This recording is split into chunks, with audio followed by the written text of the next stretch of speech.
Welcome to Cage Minds. Micah Frankel inside the one-stop shop with Sandoval Fight Systems. Freddy Sandoval ahead of Battle Championships MMA 8 up in Colorado next weekend. How you feeling, sir? Tired.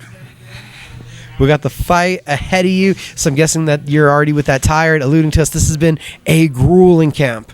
Yeah, it has. I finally got proper notice again, and it's been, I think I've had 9 weeks notice, so I've been digging in. As you get older, this shit gets harder. So Josh Watson's going to be the opponent. This is about like the third real fight camp that you've got to have since this return. How are you feeling as far as the crispness and the refining, like being used to just the conflict of battle? So, second real fight camp, actually. Second. I mean, I had grappling ones, but this one's the second. And it just, the years off gave me time to think about where mistakes were made, watch the game evolve, and get prepared differently than we used to. Weight cuts are a lot better. If you look at my weight now and the way I look now for when I make these cuts, I look a lot better. Training's a lot different. Training's a lot better. Conditioning, strength, eating, nutrition, all that's a lot better, and it helps me prepare differently now. And being able to do it on proper notice makes the big difference because we can make adjustments and see where things are. I feel like I've finally shaken the rust off. It'll show this fight. Was there a lot of adjustments you felt needed to be made coming away from that return? We saw you fight in Arizona. No, not a whole lot. I just had to trust what I'm doing. Just let things go and just trust what I do and go back to what I used to do, letting my hands go, taking my work to the next level, and not second guessing, not trying to slow play it, not doing the whole I go, you go type thing, kind of like let's just fucking go and let's just do what we do, what we used to do, and get in there and let them rip.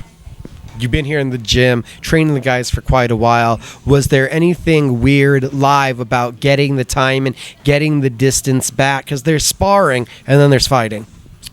I've definitely turned up the sparring a lot now.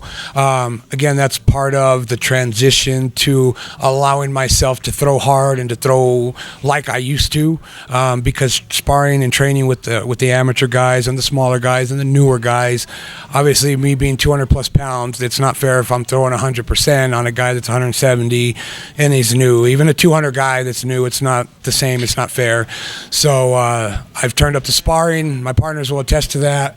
And, like I said, it's going to show. And how can you describe what the atmosphere has been like here? You guys have now been in the gym, in the venue for a couple months, getting everything acclimated. You're not leading your own camp. So how has that felt, the two teams coming together and getting the process of having the gym running smoothly? It's a big relief for sure. I kind of dictated how this camp was going to go, but I didn't run everything for myself. I brought in a different coach for every single aspect of this. I'm talking nutrition, conditioning, strength, cardio. I have a different coach for every single thing. For my wrestling, different coach. Jiu-jitsu, different coach. Boxing, different coach. Counterattacks, different coach. Greco wrestling, different coach. So it's been it's a lot to map out, but it's been a relief not having to cram it all in or kind of lead it out myself, so to speak, I guess. I mean, I mapped it out, but I'm not the one leading it out, I guess, if that makes sense. Interview presented by Canaceutics Medical Dispensary, proudly serving New Mexico cannabis patients with trustworthy all-natural medicine since 2010. Located at 4316 Carlisle Boulevard, Suite D, here in Albuquerque, New Mexico, with veteran discounts and daily specials available. 29th, Josh Watson. We know he's a big puncher. He's going to be bringing that forward pressure and want to slug it out all night. So what's your approach going to be to this fight? The same thing. We're going to meet in the middle. It's going to be a short night for one of us. He's going to come out and throw, and like I said, I've been more acclimated and active with my throwing and my striking. So I see us just, because I don't back down, I push forward, he marches forward. So I pretty much see this, we're going to push forward and just let him rip. And he's got that mentality that I do, kind of live by the sword, die by the sword. We're not trying to etch out decisions. We're not trying to drag out boring fights. We're not trying to do no bullshit.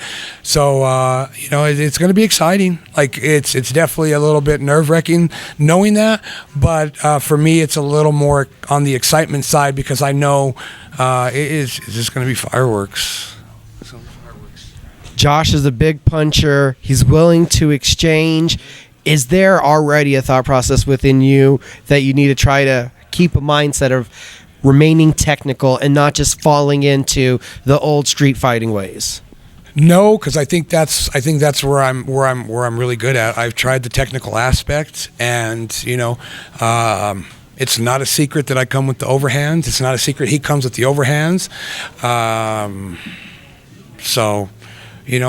just, technical doesn't work with power punchers like that, I don't think, unless you're a really, really good top-notch boxer or you have really good kickboxing to keep the guy away, and I don't see that in either of us.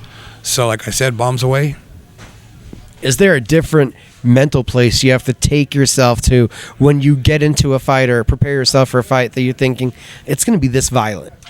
Yeah, I've been struggling with that. I struggled with that a little bit in the beginning, and now that we're getting closer, it's obviously in my head a lot more, because it's a risky thing. But anytime you step in that cage or the ring, it can happen. You can get bombed, you can get knocked out, any punch. I mean, we've seen it time and time again in the UFC and Bellator and ONE, in the local promotions. Any punch can put lights out. So, obviously this one's a little more hyped up because you know what you're walking into, so we'll see what approach he takes to it. I know where my head's at. What version of Freddy Sandoval do you feel like we're going to see on display? We're going to see the old version, the one that was dominating, and like I said, fights are ending in the first round. You go look at the record and you see fights ending in the first round. When I was doing what I was doing good, it's when I started slacking off and started playing the methodical game and trying to be technical that shit got dragged out, or where I lost. So was there almost a sense of overthinking what was happening and needing to get back to just fighting? Yeah, I think that was a big part of this whole camp, is just get back to fighting. Not trying to point out, not trying to be technical. Just get in there and fucking scrap, dude. That's it. And through the sparring, how much has that reinforced that you should be believing in your natural instincts? Oh, 100%. 100%. It's made the biggest difference. And I watch it and I see it every day, every round, every punch thrown, because I'm not coming out on the shit end of stick where I was in a lot of our sparring matches, and now I'm coming out on top. Obviously, I'm not ripping completely. I wouldn't have training partners no more, but where I'm at, where I'm letting it go, I feel very comfortable. On the 29th, what's your expectations? My expectations are to go out there and just let everything hang out. Freddy Sandoval Fight Systems. Don't forget, best meal service in town, Il Chino's. Hey guys, don't forget, Cage Mines shirts available now, prints. Thanks for watching.